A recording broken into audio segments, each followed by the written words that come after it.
রাশিয়ার রাজধানী মস্কোর দিকে ধেয়ে আসা ইউক্রেনের বেশ কয়েকটি দূরপাল্লার ড্রোন প্রতিহত করা হয়েছে। এই ঘটনায় কোনো হতাহত বা ক্ষয়ক্ষতির খবর পাওয়া যায়নি।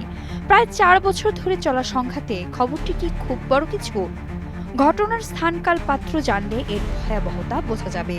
৩১ ডিসেম্বর রাত ১১:৫৫ রুশ প্রেসিডেন্ট ভ্লাদিমির পুতিনের প্রথাগত নববর্ষের ভাষণ যখন শুরু হচ্ছিল, ঠিক তখনই রুশ আকাশ প্রতিরক্ষা বাহিনী মস্কোর দিকে উড়ে আসা একটি চালকহীন আকাশযান ধ্বংস করে।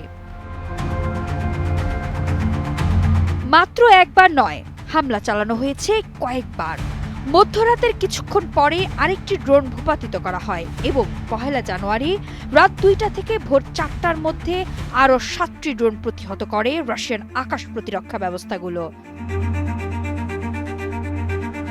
ড্রোনগুলোর সুনির্দিষ্ট লক্ষ্য ছিল রুশ প্রেসিডেন্ট ভ্লাদিমির পুতিনের বাসভবন। নতুন বছর বরণের আগের রাতে এমন হামলাকে কিভাবে দেখবে আক্রান্ত পক্ষ? রাশিয়া যদি এখন বলে ইউক্রেন সংঘাতের শেষ দেখতে চায় না, তা কি ভুল বলা হবে? ইউক্রেন কিন্তু বলছে রাশিয়া এমন অভিযোগের পক্ষে কোনো প্রমাণ দিতে পারেনি। সংঘাত শেষ করতে আলোচনার অগ্রগতি ঠেকাতে রাশিয়া নাকি এই পরিস্থিতি তৈরি করেছে। বেশ কয়েকটি পশ্চিমা দেশের কর্মকর্তারা ইউক্রেনের এই ভিকটিম ব্লেমিং এর সঙ্গে সুর মিলিয়েছেন।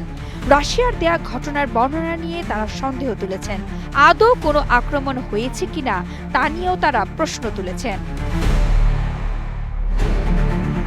কিন্তু রাশিয়া তথ্য প্রমাণ দিয়েই কথা বলছে। ভূপাতিত ইউক্রেনীয় চালকহীন আকাশযানগুলোর ভিডিও ফুটেজ প্রকাশ করেছে দেশটির প্রতিরক্ষা মন্ত্রণালয়। হামলায় ইউক্রেনের চাকুলন ভি ড্রোন ব্যবহার করা হয়েছে, তাও তারা নিশ্চিত করেছে। তারা ড্রোনগুলোর চলার পথও শনাক্ত করে সেগুলোর ছবি সামনে এনেছে।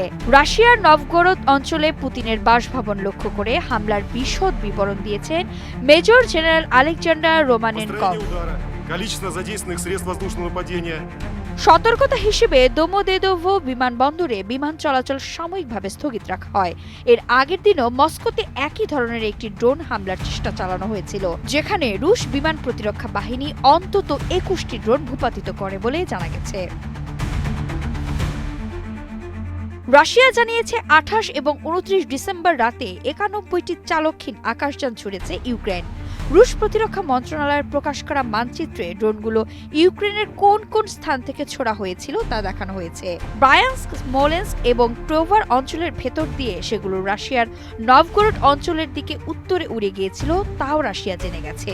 রাশিয়ান আকাশ প্রতিরক্ষা ব্যবস্থা পুতিনের বাসভবনের কাছে যাওয়ার সময় ব্রায়ানস্ক অঞ্চলের আকাশে ৪৯টি, স্মোলেন্স্ক অঞ্চলের আকাশে ১টি এবং নভগোরড অঞ্চলের উপরে আরও ৪১টি ড্রোন ভূপাতিত করে রুশ আকাশ প্রতিরক্ষা ব্যবস্থাগুলো। রাশিয়া এই হামলাগুলোকে মরিয়া সন্ত্রাসবাদী হামলা হিসেবে বর্ণনা করেছে। জবাবে ইউক্রেনের সামরিক অবকাঠামোতে পাল্টা আক্রমণ চালাচ্ছে রাশিয়া। এসব সামরিক অভিযানের উদ্দেশ্য হল ইউক্রেনের ড্রোন আর অস্ত্র উৎপাদনের ক্ষমতা কমিয়ে দেয়া।